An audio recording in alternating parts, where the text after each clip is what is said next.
ont abouti à l'arrestation de 262 personnes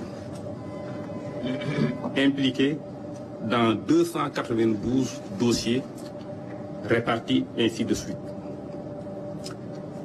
Il y a eu 142 procédures venant des unités d'enquête, 122 dossiers dont les juges d'instruction du tribunal de grande instance de Dakar se sont dessaisis pour incompétence, 20 rapports de la CENTIF et 8 rapports de l'OFNAC. Le travail effectué sur ces différents dossiers a donné les résultats suivants. Le total des biens saisis depuis le 17 septembre 2024. Il y a 92 véhicules de marques diverses qui ont été saisis et qui sont confiés actuellement à l'ONDRAC. Il y a 11 titres fonciers saisis à Rufisque, Thiès et à Mbour. 2 titres fonciers également sont provisoirement inscrits au nom de l'État du Sénégal. Il y a également plusieurs pirogues et des moteurs qui ont été saisis. Ça, c'est au titre des biens qui ont été saisis.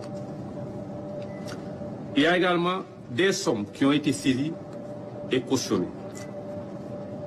Je dois préciser qu'il y a 2 ou 3 mois, le total des sommes qui avaient été saisies ou cautionnées était évalué à 2,5 milliards. Donc il y a 2 ou 3 mois, lors de mon dernier point de presse.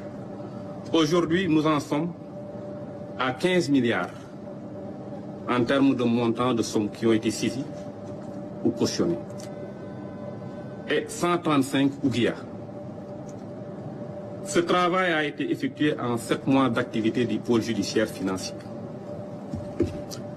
Je voudrais terminer en soulignant que la lutte contre la délinquance économique et financière demande du temps, de la détermination, car elle implique souvent plusieurs acteurs, localisés dans des aires géographiques différentes et qui ont souvent recours à des personnes expertes dans l'art de dissimuler les avoirs criminels. En effet, lorsque dans une procédure sont présents des éléments d'extranéité, les magistrats instructeurs sont obligés de délivrer des commissions rogatoires internationales dont ils ne contrôlent pas les délais d'exécution.